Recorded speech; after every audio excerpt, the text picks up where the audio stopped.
Good morning student, I am Dimple पारी for royal international school. बेटा आज हम 9th क्लास की हिंदी पढ़ेंगे। हिंदी के अंदर हमारी जो आरओ वाली जो बुक है उसमें 3 लेसन कंप्लीट हो चुके हैं, 2-3 लेसन कंप्लीट हो चुके हैं। आज हम जो आपकी दूसरी बुक है जिसका नाम है वितान। ओके बेटा, ओ सॉरी वितान नहीं है, आपके बुक का नाम है कृतिका। वितान 12th क्लास में आपकी बुक का नाम है कृतिका, जिसको हम पढ़ना स्टार्ट करते हैं। आपके 2 बुक है, पहली बुक है आरओ और सेकंड बुक जो है वह आपकी है कृतिका। तो आज हम ये जो बुक है इस बुक को पढ़ना स्टार्ट करते हैं, जिसका फर्स्ट लेसन है इस जल प्रलय में, और इसके जो लेखक है वह है फणीश्वर नाथ रेणु। तो बेटा जल्दी से बुक निकाल लीजिए और अपन ये जो इनका लेसन है इस लेसन के अंदर बताया गया है कि किस तरह से जब बाढ़ आती है तो किस किस तरह का जो राज्य होता है उस राज्य में किस तरह का माहौल हो जाता है और उसका प्रभाव आम व्यक्ति पर किस तरह से पड़ता है। तो पढ़ना स्टार्ट करते हैं हम। मैं पढ़ना स्टार्ट कर रही हूँ, आप जल्दी से बुक निकाल लीजिए। मेरा गांव ऐसे इलाके में है जहाँ हर साल पश्चिम, पूरब और दक्षिण की कोसी, पनार, महानंदा और गंगा की बाढ़ से पीड़ित प्राणियों के समूह आकर पनाह लेते हैं। सावन भादों में ट्रेन की खिड़कियों से विशाल और सपाट परती पर गाय, बैल, भैंस, बकरों के हजारों झुंड देखकर ही लोग बाढ़ की विभीषिका का अंदाज़ा लगा सकते हैं। अब देखो इसके अंदर बताया गया है, लेखक बता रहे हैं अपने जो गांव है उस गांव के बारे में बता रहे हैं कि वहाँ का जो वातावरण है, जब भी बाढ़ आती है बहुत अधिक तो उसमें क्या होता है। तो उनका जो गांव है वह कहाँ पर है कि मेरा गांव ऐसे इलाके में है जहां हर साल पश्चिम, पूर्व और दक्षिण की कोसी, पनार, महानंदा और गंगा की बाढ़ से पीड़ित प्राणियों के समूह आकर बना लेते हैं। अर्थात उनका जो गांव है वैसे स्थान पर है जहां पर कि जब भी बाढ़ आती है, जहाँ किसके कारण कि पश्चिम और पूर्व दक्षिण की ओर, जहाँ पर वो स्थान बता रहे हैं कोसी, पनार, महानंदा और गंगा कि वहाँ पर जो वहाँ का जो समूह है अर्थात जो बाढ़ से पीड़ित लोग हैं वह वहाँ पर आकर क्या करते हैं, पनाह लेते हैं। सावन भादों में ट्रेन की खिड़कियों से विशाल और सपाट परती पर गाय, बैल, भैंस, बकरों के झुंड और हजारों जो लोग हैं वह उस स्थान पर आकर पनाह लेते हैं। तो इसकी बाढ़ की जो विभीषिका है, जो भयंकरता है, उसका अंदाज़ा अनायास ही लगाया जा सकता है कि किस तरह से वहाँ पर बहुत जब बाढ़ आती है जो जन की हानि तो होती है, साथ ही साथ वहाँ पर रहने वाले जो लोग हैं, जो जानवर इत्यादि हैं, उनकी भी बहुत अधिक हानि हुआ करती है। तो इस लेसन के अंदर उन्हीं सारी चीज़ों के बारे में हम विस्तार से पढ़ेंगे। पर्वतीय क्षेत्र में जन्म लेने के कारण अपने गांव के अधिकांश लोगों की तरह मैं भी तैरना नहीं जानता था। अब जो उसका क्षेत्र था जहाँ पर जो लेखक रहता है, जिसके बारे में उसने ऊपर बताया है कि उस क्षेत्र का नाम क्या है, पर्वती। तो इसके अंदर वो बता रहे हैं कि और जितने भी लोग थे वहाँ पर रहने वाले, तो अधिकांश लोगों को क्या नहीं आता था, तैरना नहीं आता था। तो नेचुरली बात है कि काफ़ी जैसा हमारा माहौल होता है बेटा, उसी के अकॉर्डिंग हम अपने आप को ढालने की चेष्टा करते हैं या उसके अकॉर्डिंग ही हम हो जाते हैं। तो ऐसा ही कुछ लेखक के साथ में भी हुआ कि अन्य लोग जिन थे उनको तैरना नहीं आता था, जिसके फलस्वरूप जो लेखक था, लेखक को भी तैरना नहीं आता था। किंतु 10 वर्ष की उम्र में पिछले साल तक स्काउट वगैरह में आप जाते हैं ना, उसके अंदर स्वयंसेवक, राजनीतिक कार्यकर्ता अथवा रिफिल वर्कर की हैसियत से बाढ़ पीड़ितों के क्षेत्र में काम करता रहा हूँ, लिखने की बात है। और उसके बाद में लेखक बता रहे हैं कि मैं लेकिन क्या कर रहा हूँ, पिछले 10 वर्ष की उम्र में, यानी कि वो स्काउटिंग वगैरह के जैसे स्वयं से भी जो स्वयं कार्य करते हैं, कार्यकर्ता होते हैं, राजनीतिक कार्यकर्ता होते हैं, जो कि लोगों की भलाई के लिए कार्य क्या करते हैं। तो वो बात अलग है कि आजकल जो राजनीतिक लोग होते हैं वो अपने स्वार्थ के लिए कार्य करते हैं, लेकिन कुछ राजनीतिक दल और राजनीतिक व्यक्ति ऐसे भी होते हैं जो कि देश के हित के लिए कार्य किया करते थे। तो उसके अंदर एक ये लेखक भी उसमें से एक है कि उसको ऐसे लोगों की सेवा करने के अंदर आनंद आता है, और उसने बाढ़ पीड़ितों की सहायता करने के अंदर भी अपना विशेष योगदान दिया है।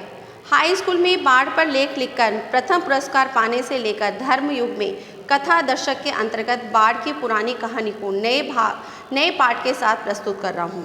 अब देखिए इसके अंदर लेखक बता रहे हैं कि उन्होंने हाई स्कूल में बाढ़ पीड़ित पर एक क्या लिखा था, लेख लिखा था, और उस लेख में उनको क्या मिला था, प्रथम पुरस्कार मिला था, अर्थात प्रथम प्राइज़ में उनको फर्स्ट प्राइज़ मिला था। और जो उन्होंने पाठ लिखा था, यानी कि जो उसने जिसके अंदर उसको पुरस्कार मिला है, उसी के कुछ अंश जो है वह इस पाठ के अंदर हम पढ़ेंगे। तो इंटरेस्टिंग लेसन है कि ऐसा कौन सा लेसन है कौन सा ऐसा तथ्य है जिसके अंदर लेखक को क्या मिला है, पुरस्कार मिला है, और उसके कुछ अंश हम इस पाठ के अंदर पढ़ने वाले हैं। जय गंगा, डायन कोसी, हरियो का पुल आदि छुटपुट रिपोर्टोज के अलावा मेरे कई अन्य उपन्यासों में बाढ़ की विनाश लीलाओं के अनेक चित्र अंकित किए गए हैं। यानी कि लेखक इसमें बता रहे हैं कि उसने बहुत सारे उपन्यास लिखे हैं, कुछ उसने रिपोर्टर्स वगैरह इत्यादि बहुत सारी चीज़ें लिखी हैं, जिसमें जो बाढ़ से होने वाला जो विनाश होता है, बाढ़ तो आगे चल जाती है लेकिन उसके बाद में उसका परिणाम किस तरह लोगों को बर्दाश्त करना पड़ता है, किस तरह से लोगों को सहन करना पड़ता है, वो सारा विस्तारित रूप में लेखक ने अपने लेख के द्वारा प्रदर्शित किया है। किंतु गांव में रहते हुए बाढ़ से घिरने, बहने, फंसने और भोगने का अनुभव कभी नहीं हुआ।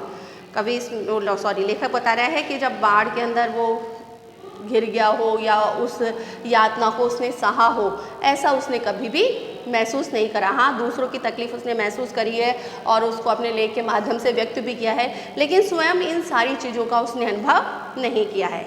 वह तो पटना शहर में सन 1967 में हुआ, और जब 18 घंटे की अविराम वृष्टि के कारण पुन का पानी राजेंद्र नगर, ककड़बाग तथा अन्य निचले हिस्सों में घुस आया था। अर्थात बाढ़ को मैंने भोगा है शहरी आदमी की हैसियत से। अब उसके बाद में लेखक इसमें बता रहा है कि वैसे तो उसने कभी इस बाढ़ के दृश्य को नहीं देखा और नहीं भोगा, लेकिन जब 1967 के बाद बता रहा है, जबकि 18 घंटे तक लगातार क्या हुई, बारिश हुई, और बारिश होने के कारण क्या हो गई, बाढ़ आ गई, बाढ़ की संभावनाएं बहुत अधिक बढ़ गई। और राजेंद्र नगर एक स्थान है जहाँ पर कि बहुत अधिक पानी क्या हो गया, भर गया। अर्थात उस समय उसके साथ साथ में उस शहर के जितने भी रहने वाले जो लोग थे, उन्होंने सारी उस बाढ़ की यातनाएं सहन करी।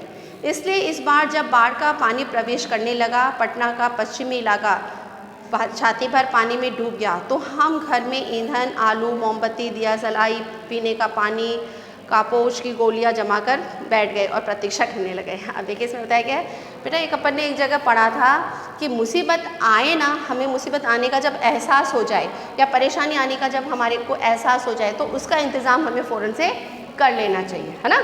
तो इसके अंदर उन्हीं सब चीज़ों को बताया गया है कि जब बाढ़ की आने की संभावना होने लगी और लगातार पानी जब बहता रहा, लगातार बारिश होती रही, तो संभावना थी कि क्या है कि बाढ़ आएगी। तो जो शहर के रहने वाले लोग थे, उन्होंने क्या करा, अपने घर के ज़रूरी सामानों को क्या करने लगे, वो एकत्रित करने लगे, जिससे कि बाढ़ के समय होने वाली परेशानियों का वह कुछ हद तक सामना कर सके। भाई और कुछ भी नहीं, खाने के लिए तो बेटा दोनों समय चाहिए ना, तो खाने की व्यवस्था तो कम से कम हो सके, और आम जो ज़िंदगी है वो आम जिंदगी हम जी सके। तो उसके लिए उन्होंने क्या किया, ईंधन, क्योंकि उस समय अपने जैसे सिलेंडर वगैरह तो थे नहीं, गैस वगैरह थी नहीं, लकड़ियाँ वगैरह इत्यादि थी, तो उनका इंतज़ाम किया, जो मिट्टी का तेल था उसका इंतज़ाम किया, और भी ईंधन की जो भी उस समय ज़रूरत थी वो इकट्ठा किया।